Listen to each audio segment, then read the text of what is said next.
नमस्कार, capital TV देख रहे हैं आप। मैं हूं आपके साथ पूजा। ब्रेकिंग नाउ में बड़ी खबर अतीक हत्याकांड से जुड़ी हुई आपको बता रहे हैं। हत्याकांड के बाद से पूरे यूपी में दहशत का माहौल है। धारा 144 लगा दी गई है।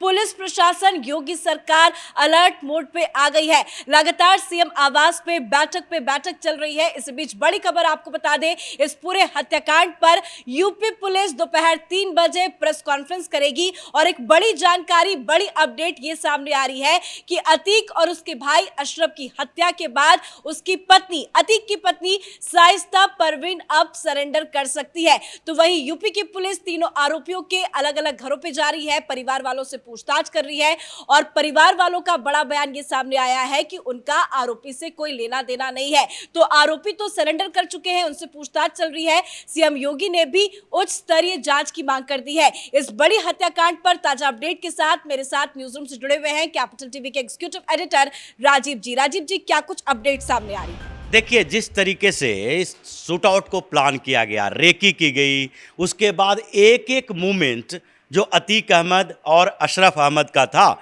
उस पर नज़र रखी गई। लोगों ने जिन तरीके से प्लानिंग की है उससे तो यही लगता है कि ये बदले की भावना से की गई कार्रवाई है। कहीं ना कहीं अतीक और अशरफ का पाप उसके सामने आ गया, जो उसने तांडव मचा रखा था प्रयागराज और उसके आसपास के क्षेत्रों में। जिस तरीके से कई बेगुनाह लोगों की हत्या इन लोगों ने की थी, जमीनों पर कब्जा किया था, कई को बेघर किया था, उसी की सजा मिली है। अब ये जांच होगी, पता चलेगा कि ये तीनों को किसने भेजा, कहां से ये आया, या फिर खुद से इन लोगों ने तय किया कि इन दोनों भाइयों को हम मारकर बदला लेंगे जो इसके साथ कुछ हुआ। लेकिन सुबह से ही पुलिस तीनों आरोपियों के घर पे जा रही है, तलाशी ले रही है, उनके परिवार वालों से बातचीत कर रही है। लगभग सभी के परिवार वाले यही कह रहे हैं कि हमारा उनसे, अपने बच्चे से कोई लेना देना नहीं है, वो बचपन में ही घर छोड़ के भाग गया था। और सभी का रिकॉर्ड जो है वो बेहद आपराधिक रिकॉर्ड बताया जा रहा है। कई मामले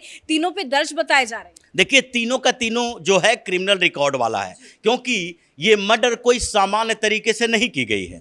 ये रेकी करके की गई है, एक एक मूवमेंट पर नज़र रख के की गई है। और ये भी प्लानिंग थी कि कब वो कुछ पुलिस वालों के घेरों के साथ हॉस्पिटल जाएगा, मीडिया कहाँ पर उनको एक्टिव रहेगी, और जब प्रेस कॉन्फ्रेंस करता रहेगा, प्रेस के सामने बातचीत करेगा, तो उस समय पुलिस वाले का ध्यान भी थोड़ा भटका हुआ रहता है कि यहाँ सुरक्षित हो सकता है। उस समय ही मर्डर किया गया, और वो भी मर्डर करने का जो तरीका था ये पूरी तरीके से एक ट्रेंड क्रिमिनल का था। पॉइंट ब्लैंक रेंज से गोली मारी गई है, बिल्कुल सिर में सटा के गोली मारना, यानी कि बचने की कोई संभावना नहीं है। इन लोगों को भी पता था कि अगर घायल होकर अतीक अहमद, अशरफ अहमद रह गया तो उसके बाद इनके पूरे परिवार के साथ कुछ गलत कर सकता है। इसलिए इन लोगों ने पूरा टारगेट किया था कि इतने नज़दीक से पूरी तरीके से सेफ साइड लेके, ऐसा सोच लो कि मारेंगे गोली, उसके बाद ये बच नहीं पाएगा।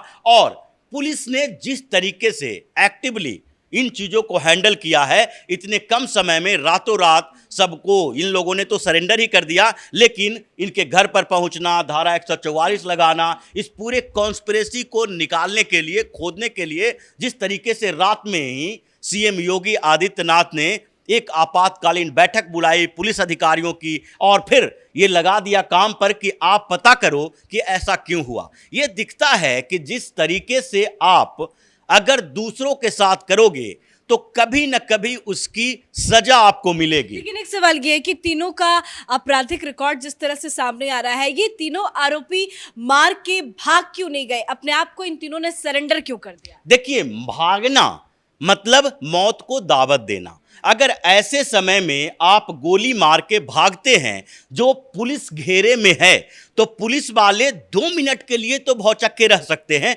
अचानक जब 28-30 राउंड गोलियां चलने लगी तो पुलिस वाले तितर बितर तो हो सकते हैं, लेकिन उसके बाद अगर ये लोग भागता तो इसका मतलब है कि इसका भी इनकाउंटर होता, क्योंकि पुलिस वाले पीछा करते और उसके बाद इन लोगों के पास कोई इतना बड़ा बैकअप नहीं था। जैसा कि जो पहले उमेश पाल के हत्याकांड में इन लोगों ने, अतीक अहमद के गैंग ने जिस तरीके से ये पूरा प्लान किया था, उसमें इसके पास एक एक करके बैकअप प्लान था कि वहां पर हम 2 गनरों को कैसे काउंटर करेंगे, उसके बाद उमेश पाल को कैसे मारेंगे, उसके बाद एक बम लिए हुए आदमी खड़ा था कि अगर बाय द वे लोगों ने हमला कर दिया तो बम से इसका इस्तेमाल करेंगे ताकि लोगों में दहशत पैदा हो जाए। इस तरह के प्लानिंग इसमें नहीं दिखती है, और ये दिखती है कि 3 लोग सिर्फ थे इसमें, 2 लोग दोनों को टारगेट किए हुए थे, यानी अतीक अहमद और अशरफ को, और तीसरा था जो बैग लिए हुए खड़ा था कि अगर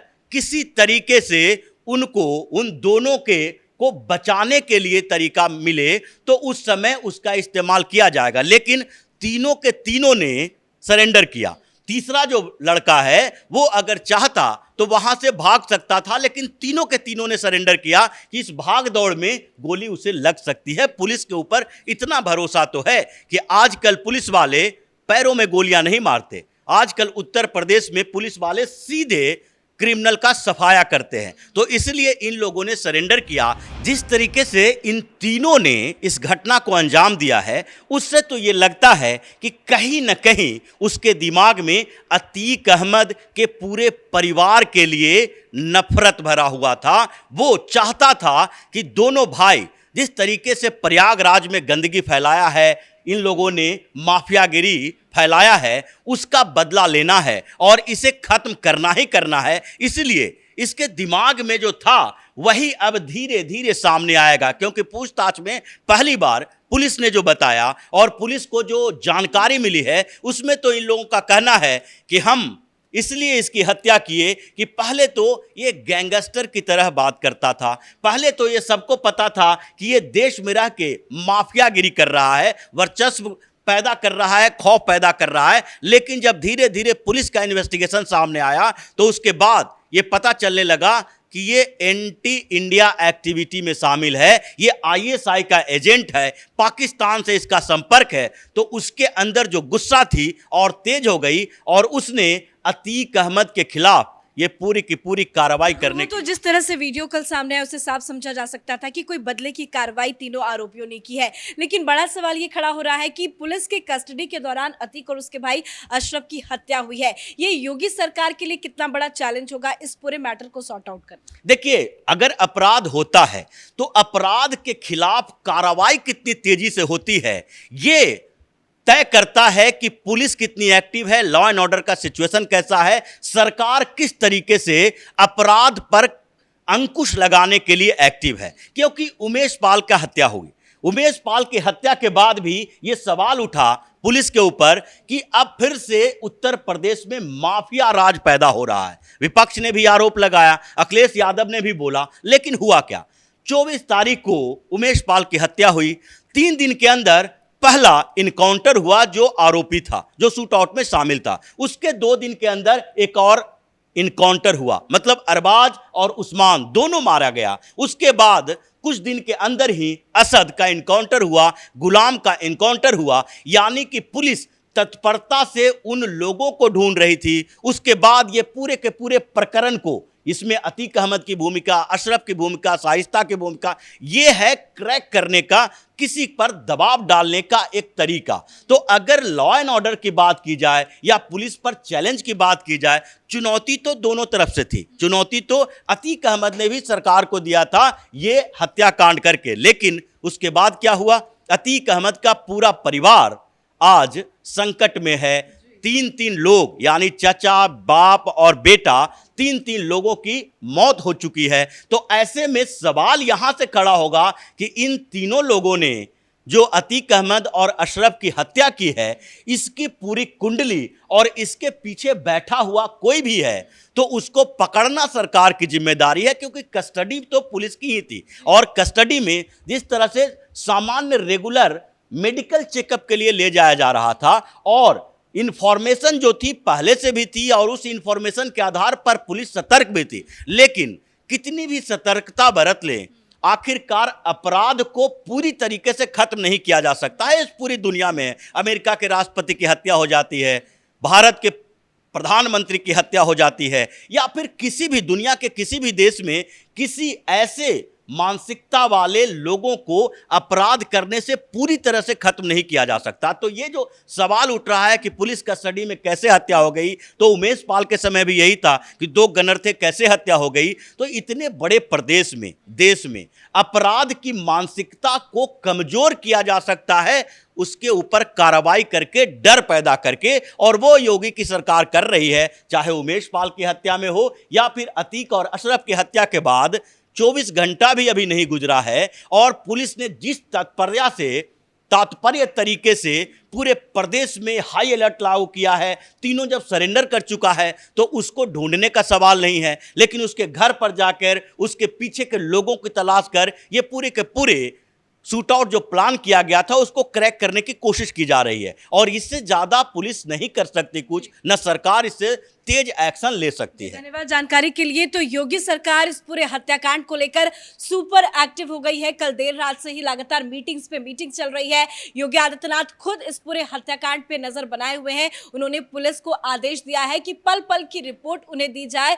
और वो अपने आवास पे लगातार बैठक पे बैठक कर रहे हैं, जिसमें कई बड़े बड़े पुलिस के अधिकारी ही मौजूद है। इस बीच बड़ी खबर यह भी सामने आ रही है कि अतीक की हत्या के बाद अब उसकी पत्नी शाइस्ता परवीन, जिसकी तलाश पुलिस को कई महीनों से थी, वो अब सरेंडर कर सकती है। अतीक हत्याकांड पर कैपिटल टीवी की नजर बनी हुई है। कैमरा पर्सन भोला के साथ मैं पूजा, कैपिटल टीवी।